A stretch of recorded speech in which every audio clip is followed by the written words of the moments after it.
This is Joe. He's with Billings Inspection Services, and he's going to take us on a full home inspection of a South Florida mid-century home. He's going to show us what he finds. While this is one of the most important steps in the home buying and selling process, it's also one of the most misunderstood.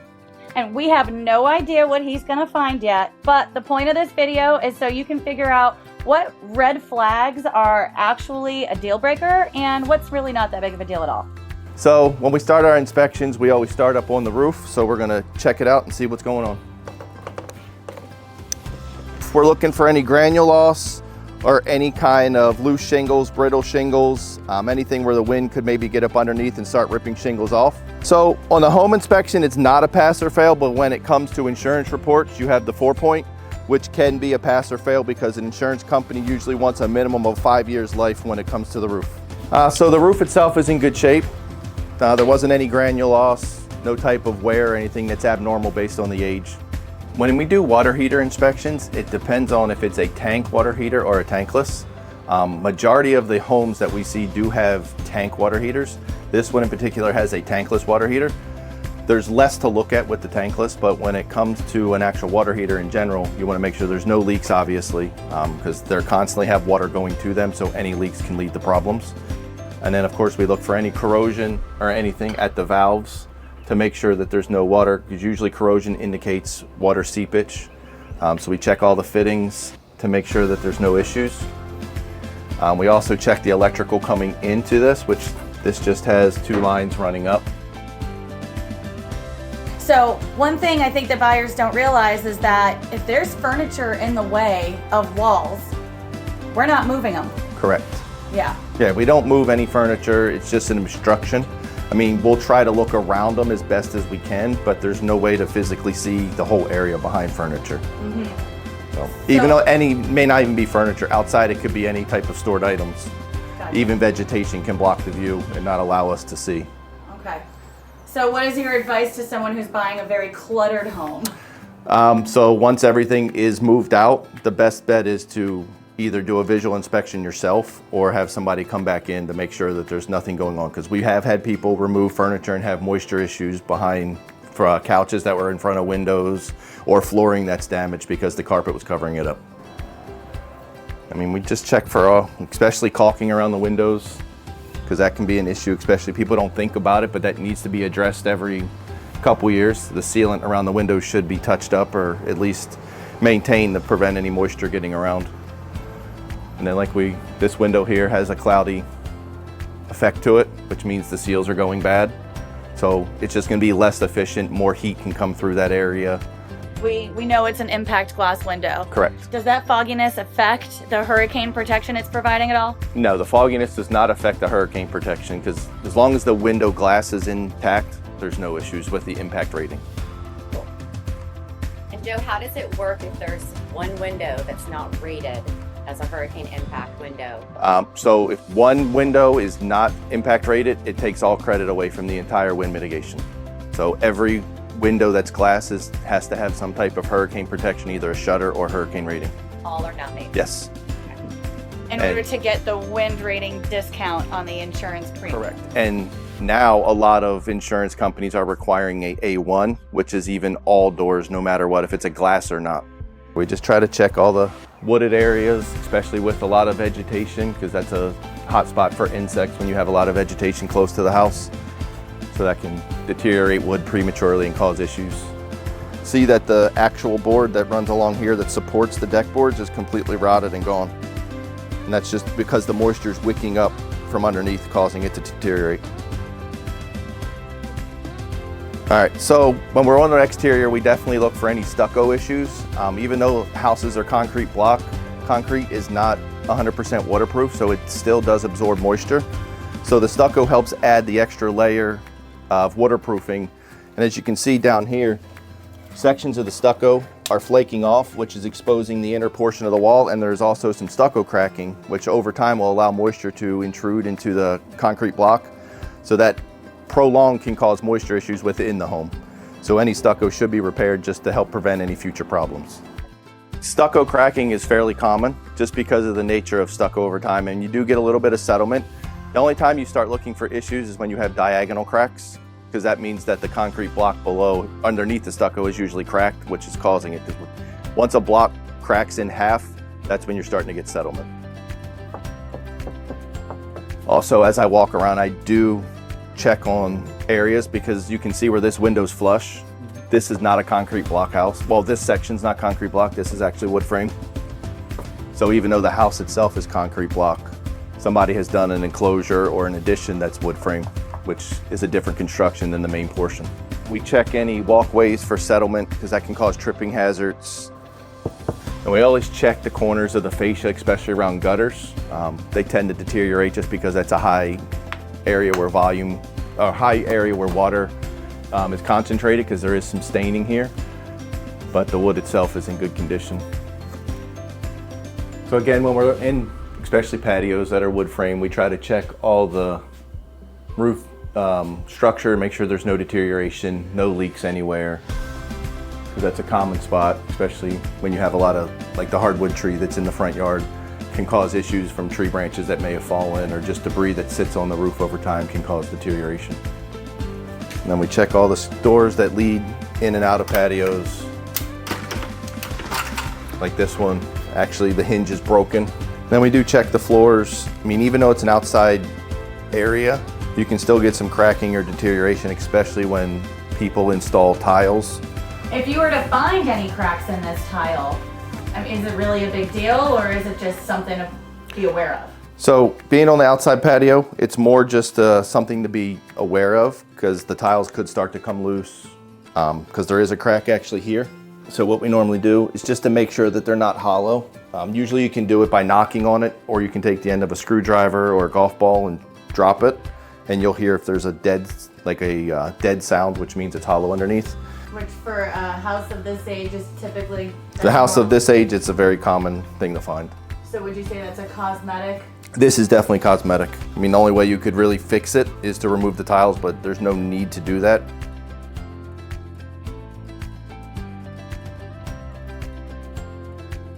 The thing I do is always turn the water on and let it run, and that just lets it know as it runs if there's any leaks underneath the sink. Try to look as best as we can at the main drain line, make sure there's no leaks, and the valves, make sure there's no corrosion or no leaks around the water valves themselves. Especially in older homes, the valves will start to corrode, and that's where you start to get a little bit of seepage from the moisture. How big of a deal is it if there's corroded valves? It's not a big deal at all. It's a maintenance. It's going to happen over time. There's not much you can do about it. You just have to have the valve replaced. I mean, it's inexpensive. We also check to make sure the garbage disposal. We check to make sure there's hot water as well. We check all the receptacles just to make sure there's GFCIs, especially around the wet area.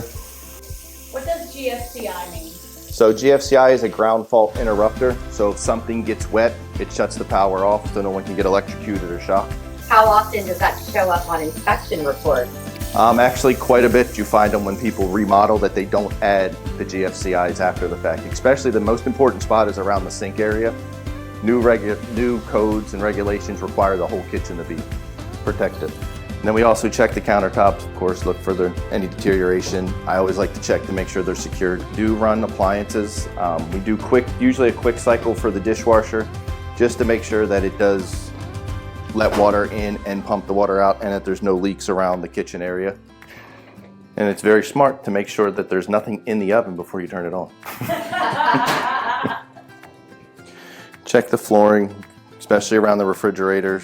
Make sure there's no leaks, because you do have the ice maker in the water, which has the water line in the rear of the refrigerator, which can cause issues. So in the interior spaces, we try to look around the window areas. We do check to make sure that the windows actually function. So we do open and close the windows as long as they're accessible. Definitely look around the window areas for any type of moisture, because that's where you're going to have the best chance for any moisture intrusion because of the seal on the outside of the window. We do check those with moisture meters as well, which I can do now. Why is looking for moisture so important in South Florida? What are the big problems that could lead to? So in South Florida, because the amount of rain that we receive, any type of moisture that could leak around a window or anywhere else, you can definitely start to get mold issues.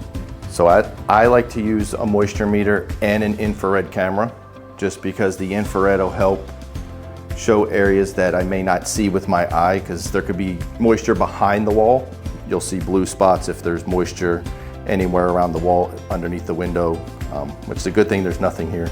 So of course when we do the interior spaces, we look at all the ceilings. We do check the receptacles to make sure that they're wired properly, make sure they're not reverse polarity, open grounds. Then the bedroom, we treat it the same as we did the other living space. We check all the receptacles, windows, look for any issues on the ceilings. And going back to moisture, closets, definitely older homes that don't have air conditioning vents in them can have moisture issues. Same thing as the kitchen. I always turn the water on, and then we check all the plumbing, the water valves, same as we did previously, to make sure there's no leaks, no corrosion. Make sure there's hot water as well. And the showers, bathtub areas, we're looking for any deteriorated grout, any tile issues that may let moisture get in behind the wall areas that's not visible. Make sure that the water is draining properly, that there's no leaks. We push on the toilets to make sure that they're not moving and that the wax ring isn't going to be jarred or move in any way, because if the wax ring moves, then you can have a leak at the toilet. Make sure there's no corrosion on the valve, no evidence of moisture dripping. At the AC, you have the air handler, which is the interior portion. So we go ahead and check to make sure that it is functioning, air conditioning and heating and cooling. We recommend they should have a float switch, which shuts the unit off if the condensation drain line. You do have a line that drains the condensation from the unit to the outside. Over time, algae, other debris does build up in that line, so there's a float switch. So we always check to make sure that it shuts the unit off. And then also we check the filters and the coil to make sure that they're not dirty. And then when the float switch is tripped, it's gonna take a few minutes for the air conditioning unit to come back on. So while we wait for that, we usually just check the ductwork. Panel should always be accessible because you have to be able to see the breakers, or if a breaker trips, you have to be able to turn it back on. All right, so when I first start an electric panel, I always check, of course, to make sure that there's nothing active. So we put our hand palm away from it to check it, because if there is an electrical charge on the panel, if you put your hand this way, it'll stick your hand to it. Where if you put your backside of your hand, it'll blow your hand off of it. So what I look for is to make sure the breakers that are in this electrical panel are the same manufacturer, which the main breaker is, but all these breakers that are underneath are actually different manufacturers. That can void the warranty of the panel. So if something does happen, catastrophic, GE may not warranty any issues that could happen. Some breakers are compatible, so it's always just good to check with an electrician. But in the panel, we're looking at the main feed wires. We actually have to look for the type of wiring that's in the panel. That's mainly for the home inspection, and when we do the insurance inspections, we have to make a notation of the type of wiring that's inside the home.